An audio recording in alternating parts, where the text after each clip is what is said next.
Medina जमीन के नीचे अंडरवर्ल्ड की बातें जब बता सकते हैं तो अहले मार्कस मुझे कहने दो, क्या यह मुमकिन नहीं कि ताजदार मदीना सब्ज गुंबद से हम सब गुलामों को देख रहे होंगे? नारे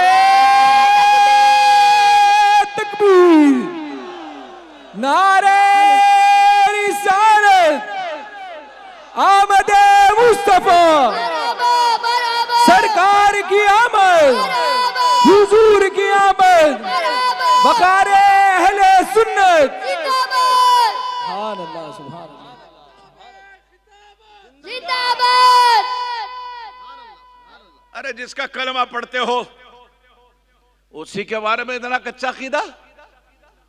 ईसा के मोजज़ात मान लेने तैयार, जिब्रील की रफ्तार मान लेने तैयार, सात आसमानों से परे सिदरा पर जिब्रील है, सरकार अपने साहबा के साथ बैठे हुए। मेरे आका फरमाते हैं, लोगों सुनो, मैं देख रहा हूं कि जिब्रील पर खोल रहे। आज तक दुनिया में कोई पहले आसमान पे जाके आया? गया ही नहीं तो आता कहां से?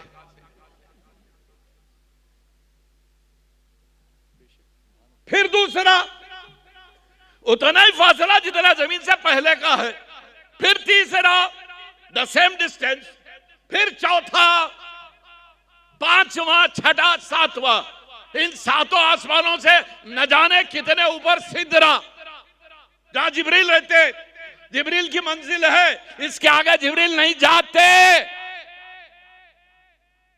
सिदरा पे रहते। ताहिर सिदरतुल मुंतहा है, जिब्राइल की हद है, इंतहा है, इसीलिए मुंतहा कहते। वहां जिब्रील पर खोले, सरकार धरती पे बैठे हुए, साहबा की मजलिस में कहते हैं, लोगों सुनो, मैं देख रहा हूं जिब्रील पर खोल रहे। जो सात आसमानों के ऊपर की देखता तो मदीने से बाहर कस के ओले देखता। सुभान अल्लाह, सुभान अल्लाह, नारे तकबीर, नारे रिसालत, हुजूर आफ्ताब खिताबत। अरे ये अकीदा लेके बैठो। ये जो मुआजा शरीफ की तस्वीर है ना, ये तस्वीर नहीं, तनवीर है। दिल में इसे बिठाओ और ये समझो, आका आपके मुआजे के साए में हम लोग बैठे हुए हैं। सुभान अल्लाह, सुभान अल्लाह, सुभान अल्लाह।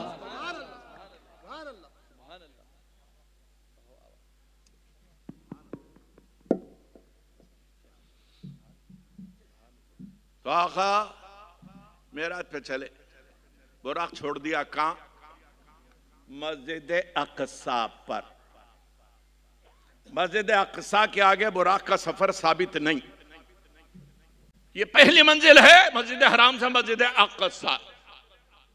अब एक और सवाल, मेरे सरकार के कहीं जाने आने पर बहस, आपके मौलाना बोल रहे थे बरकस की मजलिस में आ जाते, कैसे आते? नहीं आते? नहीं। किसका कलमा पढ़ता है रे तू? बोल। मूसा को मानता? हाँ मानता।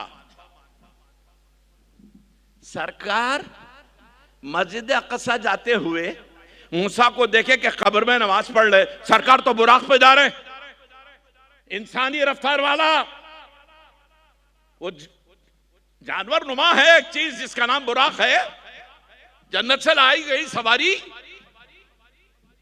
हुजूर जब मस्जिद अक्सा पहुंचे तो देखा मूसा पहले से सफ में खड़े हुए। अरे अभी तो देखा खबर में नमाज पढ़ ले।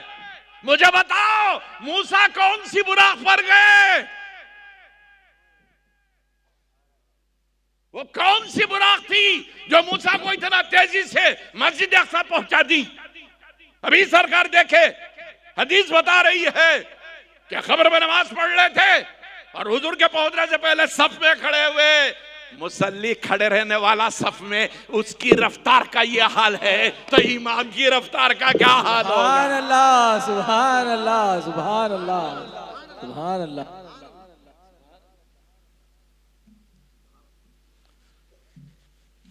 अब चले, मैं पूरा वाकई मेरा तो बयान नहीं करता, मुझे कुछ और गुफ्तगू करनी है, बात आ गई है इसलिए अर्ज कर रहा हूं।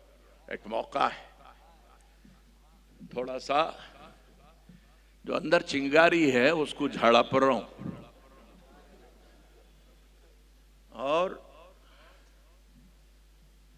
1977 से अल्हम्दुलिल्लाह ये काम कर रहा हूं। ऐसा एक नजर में समझ में आता इस पार कहां निकल रही कहां नहीं निकल रही।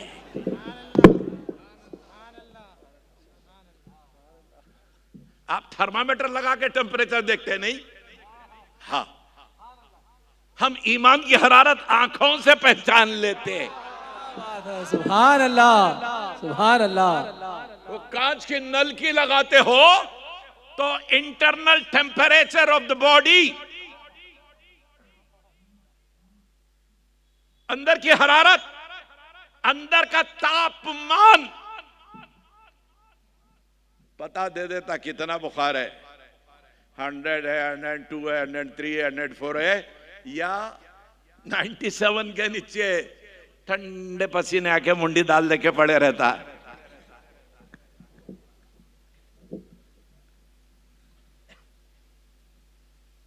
तो सरकार चले, मस्जिद अक्सा पे बुराक छूट गई, तमाम अइम्मा की नमाज पढ़ाए, 2 रकत इमामत सरकार ने की। आदम से लेके ईसा तक सब आए हुए थे, सब बुराक पे आए थे। What was the means of transportation? सब अपनी अपनी रफ्तार से आए थे, सबकी रफ्तार मानने को तैयार। 1,24,000 की रफ्तार मानने को तैयार, एक की रफ्तार मानने को ताई माई होते रहता। चक्कर आते, फिर वो लोग कैसा जाते। हदीस सही से सब साबित है, कोई किस्सा कहानी नहीं।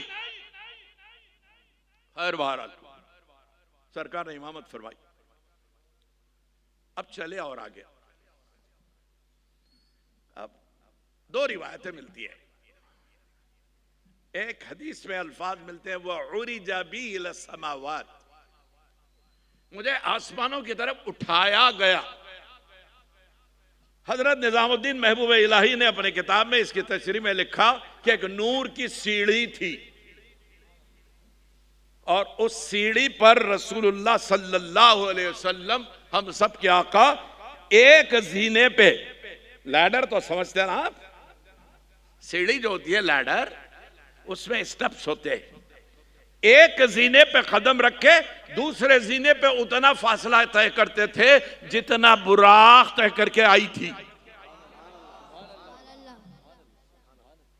अब इस नूरानी सीढ़ी से ऊपर गए, अब आप उसको लिफ्ट बोलो, एलिवेटर बोलो, क्या बोलते बोलो, नूर की है। वो नूर का आलम है, हर चीज नूर की है। बेशक, सवार भी नूर वाला, सवारियां भी नूरानी। अल्लाह, सुभान अल्लाह। नूर की हद में फकत नूर ही जा सकता है। बेशक, नूर की हद में फकत नूर ही जा सकता है।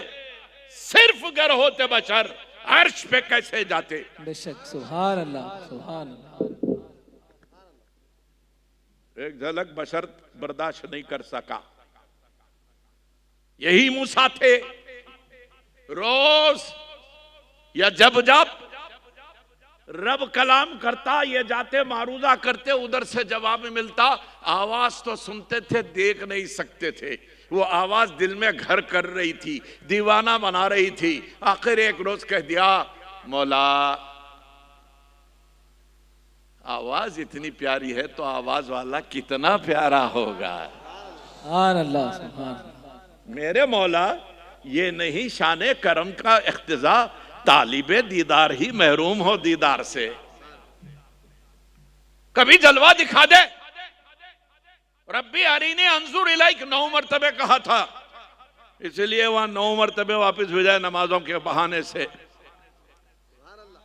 दुनिया में 9 मरतबे दुआ की थी, क्या दुआ कबूल नहीं हुई? क्यों? क़ाल लन तरानी, मूसा ने कहा रब्बी अरिनी अंजुर इलैक, क़ाल लन तरानी वलाकिन अंजुर इलल जबल। मूसा बोले आपको देखता हूं, रब बोला पहाड़ को देखो। लॉजिक, बात समझ में आती? मूसा बोले ये मेरे रब, मैं आपको देखना चाह रहा हूं। रब ने जवाब दिया मूसा पहाड़ को देखो। क्यों? लन तरानी, तुम मुझे नहीं देख सकते। रब जमीन पे उतर नहीं गया था अपने जलवों के साथ।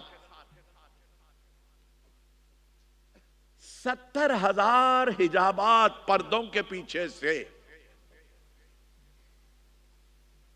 समझाने के लिए हमारे उलमा ने एग्जाम्पल, मिसाल दी।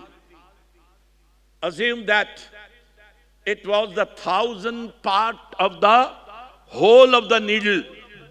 सुई का जो सुराख होता है जिसमें धागा पुरोते हैं, नाका जिसको बोलते हैं, सुई का नाका, वो नाका नहीं, खाकी वर्दी का, सुई का नाका। सुई के नाके के 1000वें हिस्से, फ्रैक्शन इज 1/1000। अब सुई के नाके को 1000 हिस्से कर सकते तो करो घर में जाके। आइंदा जलसे में मैं पूछता हूं भाई क्या रिजल्ट आया? 1000वां हिस्सा कहां से? 70,000 पर्दों के पीछे से। वो सुई के नाके का 1000वां हिस्सा जो रब ने दिखाया वो क्या था? जात का जलवा नहीं, सिफात का जलवा। जलवाए सिफात, जलवाए जात नहीं। रब के जितने नाम हैं सिवाय इसमें जलाला, इसमें अलम, इसमें गैर मुश्तक अल्लाह के जितने नाम हैं उनकी सिफतें हैं। सब अस्माए इलाही, अस्माए सिफातिया है सिवाय एक नाम के। वो एक नाम है अल्लाह। इसको याद रखना, मैं कंक्लूड करूंगा इसी पे। इस सफर में आप जहां जहां रुक रहे हैं वो मंजिलें याद रखिए, इंशाअल्लाह बात समझ में आएगी। खैर, वो 1000वां हिस्सा सिफत का कहां डाले रब ताला? फलम्मा तजल्ला, जब रब ने तजल्ला फरमाया, जलवे की झलक दिखलाई। कहां? लिल जबल। जब मूसा ने ख्वाहिश की रब्बी अरीनी अंजुर इलैक, तो कहा खाला लन तरानी वलाकिन अंजुर इलल जबल, पहाड़ को देखो मूसा। हम पहाड़ पे अपने इस जलवे का 1000वां हिस्सा 70,000 पर्दों के पीछे से डाल रहे हैं। अब देखो मूसा, फिर शर्त रखी। क्या शर्त रखी? फलम्मा तजल्ला रब्बुहु लिल जबल। बीच में एक सेंटेंस है, एक कलमा है। क्या? वलाकिन इंजुर इलल जबल फइन इस्तक़र्र मकानहु फसौफ तरानी।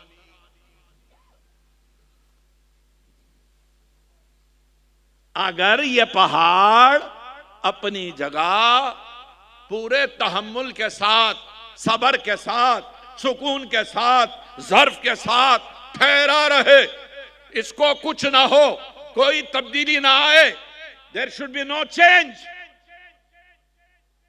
नो शिवरिंग, नो कन्वर्जन, तो फ़इन इस्तक़र्र मकानहु फसौफ तरानी। अगर पहाड़ अपनी असली हालत पे ठहरा रहे सब्र सुकून के साथ, तो शायद करीब है कि तुम मुझे देख लो, मेरा जलवा देख लो। अब आगे फलम्मा तजल्ला रब्बुहु लिल जबल, जब रब ने वो जलवा सिफत का 1000वां हिस्सा 70,000 पर्दों के पीछे से पहाड़ पे डाला, क्या हुआ? जअलहु दक्का व खर्रा मूसा सईक़ा। पहाड़ अपनी असली हालत पे कायम नहीं रह सका, सबर करार नहीं आया, तहम्मुल नहीं था, बर्दाश्त नहीं कर सका। नतीजा जल के खाकिस्तर होके बिखर गया और मूसा बेहोश होके गिर गए। कहां ताब लाता जी पहाड़? एक आयत की ताब नहीं ला सकता,